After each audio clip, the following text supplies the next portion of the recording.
ओम श्री बालाजी महाराज। जय बालाजी महाराज की। नमस्कार दोस्तों। तो आज मैं आपके सामने लाया हूँ एक स्टोरी जिसमें आपको बताने वाला हूँ कि जब कोई एक ईमानदार और समझदार आदमी की उसकी इच्छा के बिना बहुत ही दर्दनाक तरीके से जब मौत होती है तो वो अपना बदला कैसे लेता है और क्या वो बन जाता है मरने के बाद। तो ये स्टोरी स्टार्ट होती है 4 लड़कों की जो कि दिल्ली से हिमाचल घूमने जा रहे हैं अपनी कार में। तो कहानी कुछ इस तरीके से है। 4 दोस्त होते हैं यहाँ पर, कपिल, पंकज, सुभाष और यहाँ पर मयंक। ये चारों दिल्ली से मनाली की तरफ निकल गए हैं। इन्होंने पर्सनल अपनी कार ली हुई है, ठीक है, और कॉलेज में पढ़ने वाले स्टूडेंट हैं तो ज़्यादा उम्र इनकी है नहीं, सारे 22-23 के अराउंड ही हैं। तो ये लोग निकल गए हैं। घर में सबने बताया हुआ है कि मंदिर जा रहे हैं, हिडिंबा माता का जो मंदिर है मनाली में, उस मंदिर में दर्शन करने जा रहे हैं। लेकिन आजकल के लड़के सच बोलते कहाँ हैं, इस उम्र में बस ऐसा लगता है घर से कैसे निकले, ठीक है। तो ये निकल जाते हैं। इनमें से सबसे जो रिस्पॉन्सिबल लड़का है वो है मयंक, क्योंकि उसी की ही कार है और वही पूरा रास्ता चलाने वाला है। तो कुछ नहीं, दिल्ली से निकलते हैं, खाते पीते हुए निकलते हैं, ठीक है। अब इन लोगों को क्या लगता है, अब देखो घर पे तो बोला है कि मंदिर जा रहे हैं, लेकिन ऐसा कुछ नहीं है। तो इन लोगों ने यहाँ पर दारू वारू शराब वराब खरीद ली है रास्ते में, और इतना ज़्यादा चेकिंग वगैरह पुलिस की होती नहीं है, तो इन लोगों ने कोल्ड ड्रिंक में मिला के और पूरे रास्ते पीते हुए जा रहे हैं। लेकिन इनमें एक लड़का है सुभाष, वो ये सब नहीं करता, ठीक है, क्योंकि वो भोले बाबा का काफ़ी अच्छा भक्त है और रेगुलर नियमित पूजा याचना करना सब कुछ वो करता है। तो ये सब उसने छोड़ रखा है। अब ये लोग जैसे ही खा पी तो इनने रखा हुआ है, और अब क्या होता है कि जोश जोश में गाने भी बजाने लगते हैं तेज तेज, और गाड़ी की स्पीड भी कुछ यहाँ पर बढ़ जाती है। अब स्पीड बढ़ी हुई रहती है तो मयंक की जगह पर यहाँ पर पंकज बोलता है कि गाड़ी तेरा भाई चलाएगा। जैसे तैसे नोक झोंक होते होते एक बार बोलता है, 2 बार बोलता है, 3-4 बार बोलता है उसको लगातार मयंक को। तो मयंक यहाँ पर पंकज को अपनी गाड़ी दे देता है कि भाई तू चला ले। अब ये जो टाइम है, ये टाइम है गर्मियाँ जैसी ही स्टार्ट होती हैं, ठीक है, अप्रैल का ही टाइम है ये। तो अप्रैल में आप लोगों ने काफ़ी सुना होगा कि बारिश वगैरह भी पहाड़ों में काफ़ी कॉमन है अप्रैल के महीने में। तो जब बारिश होती है तो जो ऊपर पहाड़ों में जो ऐसी चट्टानें होती हैं जो कि मतलब ज़्यादा धीरे धीरे होके ख़त्म हो गई हैं, टूटने लगती हैं, तो रास्ते पे अक्सर आपको पत्थर पड़े हुए दिख जाते हैं। तो इन्होंने शराब के नशे में धोते हैं, तो इसने गाड़ी चलाते चलाते एक पत्थर पे चढ़ा दी, जिसकी वजह से थोड़ा सा बैलेंस बिगड़ा और जाके इनकी कार एक ऐसे बड़े से पत्थर में टकरा गई जो कि किनारे पे पड़ा हुआ था। कभी गिरा होगा तो लोग यहाँ पर, प्रशासन जो होता है वो यहाँ पर किनारे पर रख देता है पत्थर बुलडोजर से, तो यहाँ पर उससे इनकी कार टकरा गई। अब कार टकरा गई तो कार से तुरंत के तुरंत धुआं निकलने लग गया। ज़्यादा बड़े लड़के हैं नहीं, है ना, तो तुरंत से कार से निकल के भागे कि ऐसा ना हो ब्लास्ट हो जाए। बट ऐसा कुछ नहीं था, इंजन में दिक्कत हो गई थी, उतनी जोर से नहीं लगी थी, भगवान की कृपा, भोलेनाथ की कृपा होगी, तो यहाँ पर उतनी जोर से इनकी कार नहीं लगी है। अब थोड़ी देर बाद बाहर रेस्ट करने के बाद अब देखो दारू तो सबकी उतर गई है, एक्सीडेंट जैसे ही हुआ, और अक्सर ऐसा होता है। अब इनकी दारू उतर गई। अब इन्होंने जैसे ही मयंक जाके चेक किया, क्योंकि वो गाड़ी चलाता है तो उसको पता है, तो यहाँ पर पानी की ज़रूरत है, इन लोगों को पानी डालना पड़ेगा इंजन के ऊपर, है ना। तो अब डिसाइड करते हैं कि भाई कौन जाएगा पानी लेने। तो अब एक बंदा तो जाएगा नहीं, क्योंकि ज़्यादा बड़े लड़के हैं नहीं और इतना एक्सपीरियंस इनको है नहीं कहाँ जाना है कैसे जाना है, ठीक है। तो ये रोड से दोनों तरफ खाई रहती है, लेकिन एक तरफ थोड़ा ज़्यादा एकदम गहरी खाई रहती है, एक तरफ थोड़ा सा जंगल टाइप का रहता है। तो ये जंगल वाली साइड जाके देखते हैं तो वहाँ क्या दिखता है कि एक जगह ना लाइट जल रही है, मतलब लाइट है या फिर वो आग है, कुछ पूरी तरीके से समझ नहीं आ रहा, बट हाँ कुछ जल रहा है। तो ये लोग डिसाइड करते हैं कि चारों चलेंगे, एक साथ चलेंगे, कार को लॉक कर देते हैं। वैसे भी रास्ते पर कोई निकल नहीं रहा है, तो कार को लॉक कर देते हैं और चारों भाई चलते हैं यहाँ पर। तो चारों भाई निकलते हैं, उतरते हैं जैसे तैसे करके। थोड़ी ढलान तो यहाँ भी है और बारिश का टाइम है तो थोड़ा सा कीचड़ भी है। अब ये लोग जैसे ही नीचे उतरते हैं, जंगल में बहुत ज़्यादा अंधेरा है। कुछ इनको सड़क नहीं दिखाई दे रही है, ना ही कोई कच्चा रास्ता दिखाई दे रहा है। इनको सिर्फ ये पता है कि इनको सिर्फ रोशनी तक पहुंचना है, वहाँ इनको हेल्प कुछ ना कुछ मिल ही जाएगा। सबसे आगे यहाँ पर सुभाष चल रहा है, उसके पीछे यहाँ पर कपिल, उसके बाद पंकज और मयंक जिसकी गाड़ी थी वो सबसे पीछे चल रहा है। ठीक है, सुभाष थोड़ा सा मैंने आपको पहले ही बताया था, पूजा पाठ में थोड़ा सा विश्वास रखता है, डेली ये पूजा करना ये सब ये करता रहता है, बाकी सब ऐसे कुछ भी नहीं है। तो जैसे ही ये लोग आगे चलते हैं, मयंक जो सबसे पीछे चल रहा है उसको कुछ आवाज़ सुनाई देती है झाड़ियों में से। ऐसा लगता है कि कोई जंगली जानवर यहाँ से तेजी से गुजर गया उसके पीछे से। तो एक बार वो मुड़ के नहीं देखता, इसलिए नहीं देखता, ना ही किसी को बताता है कि बाकी सारे लोगों को डर ना लगे। वो थोड़ा जिगरे वाला इंसान है। ठीक है, मयंक कुछ नहीं बोलता, आगे चलने लगते हैं सारे। अब साइड से इनको इतने तेज आवाज़ आती है कि जैसे कोई भाग के गया हो। और जंगलों में क्या होता है कि झाड़ियों में ज़्यादा आवाज़ आती है। तो सारे लोग ऐसे मुड़ के देखते हैं कि क्या हुआ। अब सब लोगों ने मोबाइल की टॉर्च जलाई हुई है। जैसे ही देखते हैं वहाँ कुछ नहीं दिखता। अब जैसे ही देखने के मुड़ते हैं, यहाँ पर सुभाष बोलता है कि कोई दिक्कत नहीं, अरे कोई छोटा मोटा जानवर होगा, कोई नेवला वेला होगा, कोई खरगोश हो सकता है भाई, ऐसे क्या डर रहे हो छोटे बच्चों की तरह। तो भाई सबको ऐसे दिलासा देता हुआ आगे बढ़ता है। जैसे ही दूसरा कदम आगे बढ़ाता है, सामने एक औरत और उसका बच्चा साथ में खड़े हुए हैं। अब ये देख के सारे लोग कांप जाते हैं कि यहाँ पर इस अंधेरे में ये औरत कहाँ से आई। तो वो औरत इनसे पूछती है, कहाँ जा रहे हो बाबू लोग। तो ये पहले कुछ नहीं बोलते, एक दूसरे के शक्ल देखने लगते हैं जो कि लाल हो चुकी है। ये डरते सहमते यहाँ पर सुभाष आंसर करता है कि कुछ नहीं दीदी, आगे जाना है, हमें यहाँ पर बहुत ज़रूरत है थोड़े पानी की, हमारी गाड़ी यहाँ पर ख़राब हो चुकी है, तो उसके लिए हमें पानी की ज़रूरत है।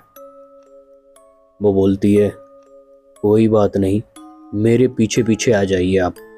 अब साथ में बच्चा होता है तो लोग ये चारों के चारों इतने ज़्यादा डरते नहीं हैं कि ठीक है, कोई भी अगर ऐसा गलत आदमी होता है, क्योंकि इन सब के मन में ऐसा भूत पिशाच वाला कुछ चल ही नहीं रहा है।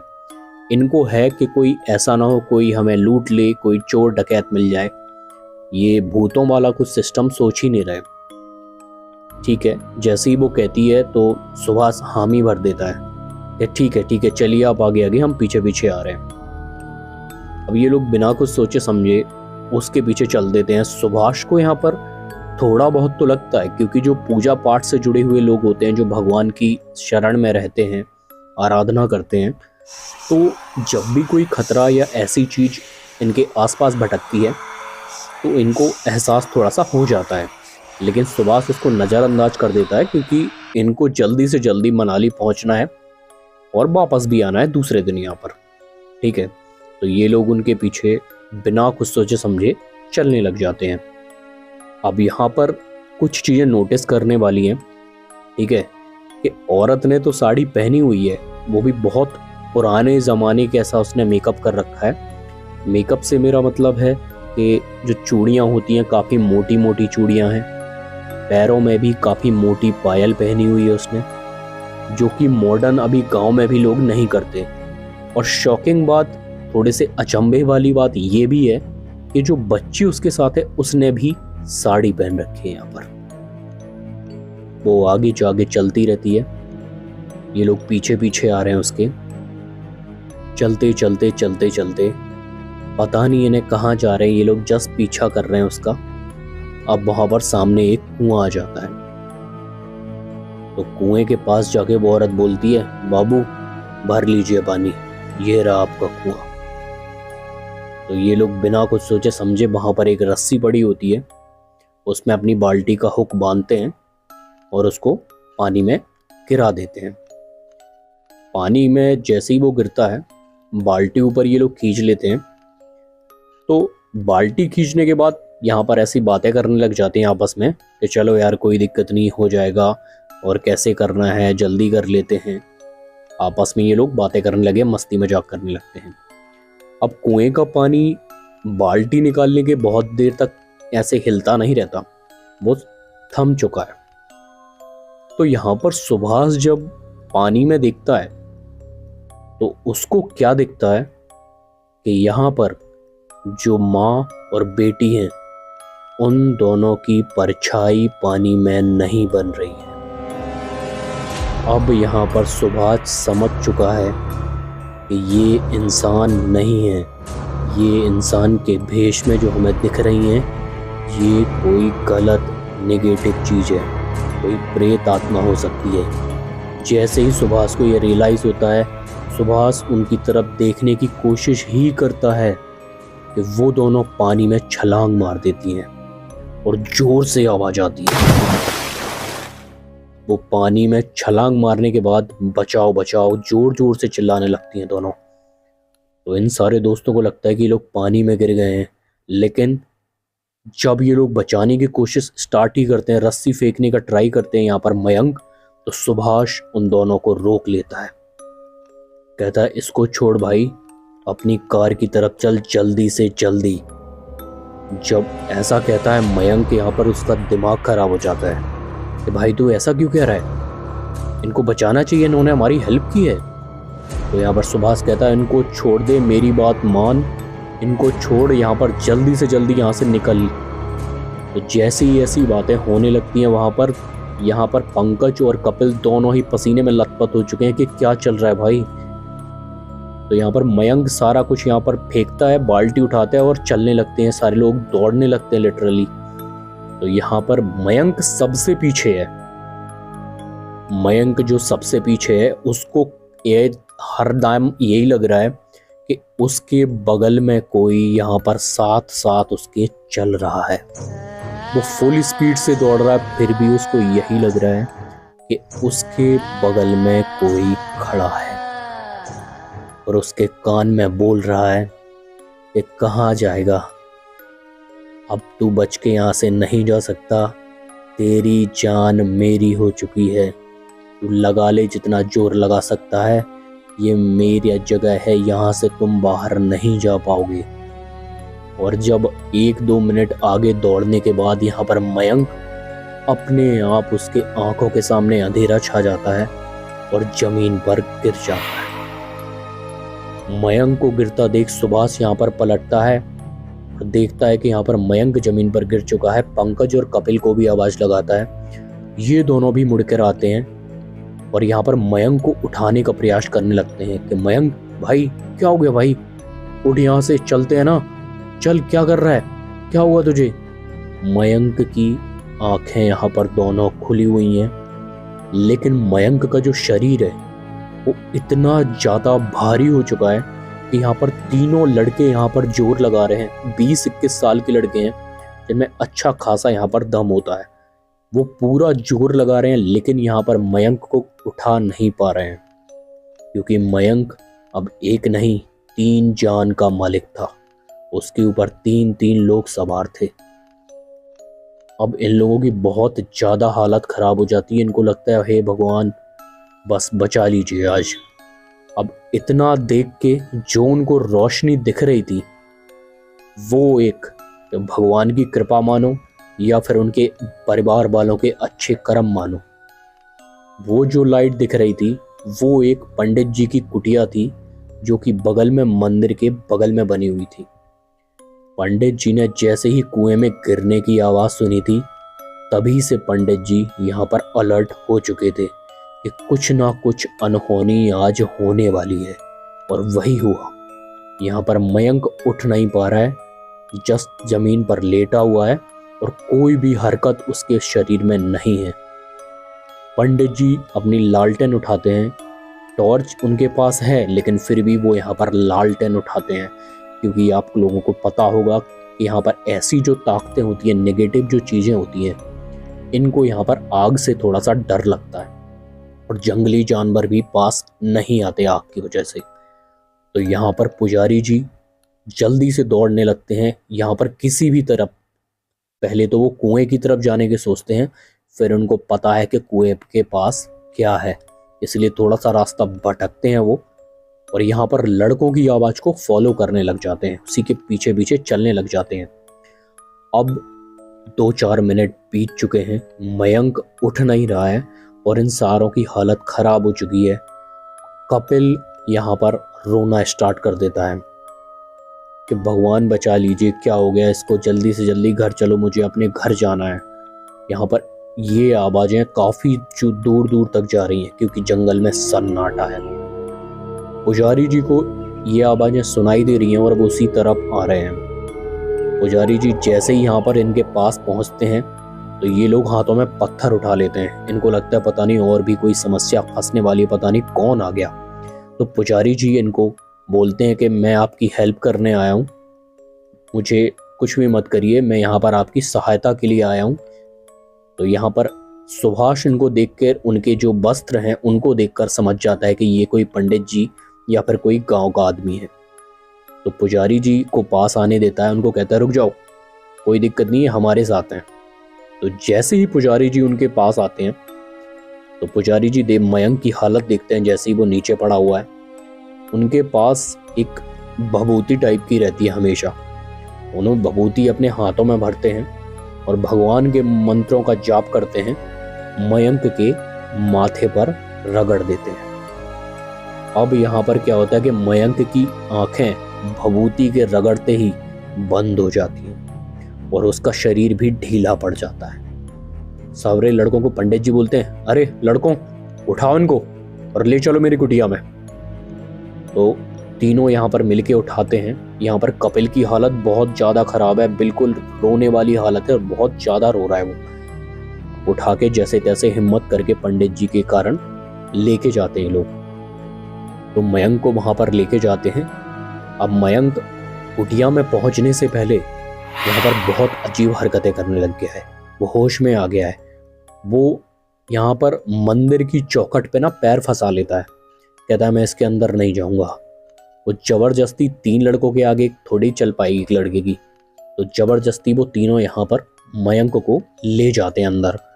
अब मयंक यहाँ पर औरतों की तरह नहीं, छोटे बच्चों की तरह रोना स्टार्ट कर देता है कि मुझे छोड़ दो, मुझे छोड़ दो, मुझे जाना है, मुझे जाना है, मुझे छोड़ दो, ये लोग, ये तुम क्या कर रहे हो मेरे साथ, मुझे जाने दो।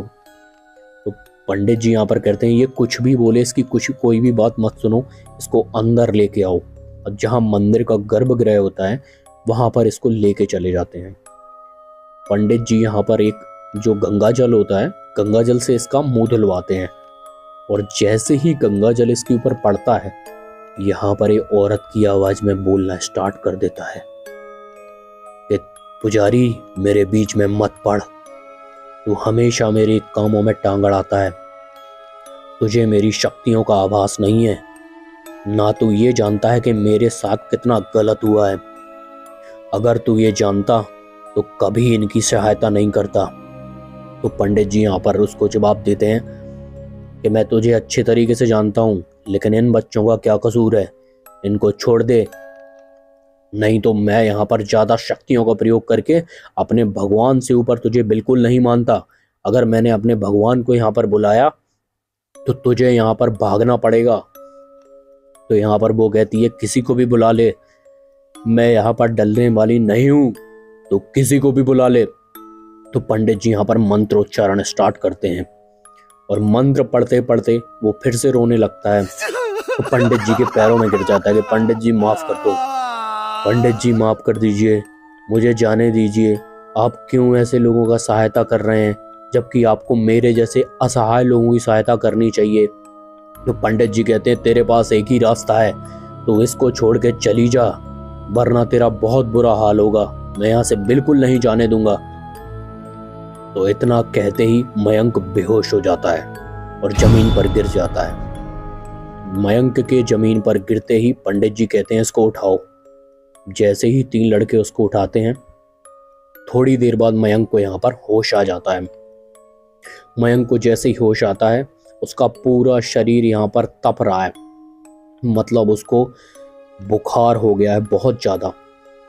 लेकिन पंडित जी यहाँ पर कहते हैं कि इसको कुछ नहीं होने वाला, अब आप लोग सुबह जाना जब ये बिल्कुल तरीके से ठीक हो जाए। अब इनका जाने का कहीं भी मन नहीं कर रहा है वैसे रातों में, क्योंकि इतना ज़्यादा इनको डर लग चुका है, तो ये जाना भी नहीं चाहते। तो यहाँ पर सुभाष पंडित जी से बोलता है, पंडित जी क्या हो गया था इसको, ये ऐसे क्यों बिहेव कर रहा है जैसे हम इसको जानते ही नहीं है, ये औरतों की आवाज़ें क्यों निकाल रहा था, अलग अलग आवाज़ों में क्यों बोल रहा था। यहाँ पर पंडित जी कहते हैं, कोई बात नहीं, ये थोड़ा सा बीमार था, मैंने इसको ठीक कर दिया है, अब तुम लोग इसको लेके जा सकते हो, लेकिन तभी ले जाना जब यहाँ पर सुबह हो जाए। रात में ले जाना खतरे से खाली नहीं है, वो अभी आपके ऊपर दोबारा से हमला कर सकती है, इसीलिए आपका मंदिर में रहना बहुत जरूरी है। तो यहाँ पर सुभाष पंडित जी की बातें सुन के डर जाता है कि ऐसा क्या गलत हुआ था उनके साथ जो इतना ज़्यादा उनके अंदर गुस्सा है, ये प्रेत किसका है। तो पंडित जी यहाँ पर उसको कहानी बताना नहीं चाह रहे हैं, क्योंकि कहानी बहुत ज़्यादा डरावनी है, ये बच्चे बहुत ज़्यादा डर सकते हैं कि उनका पाला किससे पड़ा है। पंडित जी यहाँ पर बिल्कुल भी राज़ी नहीं होते, कहते जितना जानना है उतना जानने की ज़रूरत नहीं है तुमको, जितना बोल रहा हूँ उतना समझो, और ज़्यादा जानने की ज़रूरत नहीं है, अपने काम से काम रखो, इसकी जान मैंने आज बचाई है, दोबारा से ऐसी कभी हरकत मत करना, किसी भी अनजान आदमी के साथ कभी जंगल में मत जाना।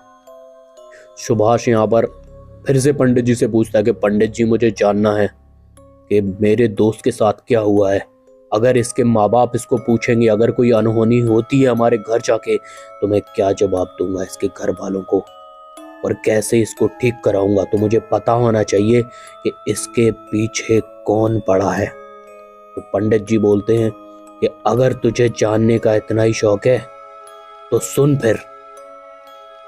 अगला पार्ट देखने के लिए चैनल को सब्सक्राइब कर दीजिए, वीडियो को लाइक कर दीजिए और कमेंट में जय बालाजी महाराज लिख दीजिए।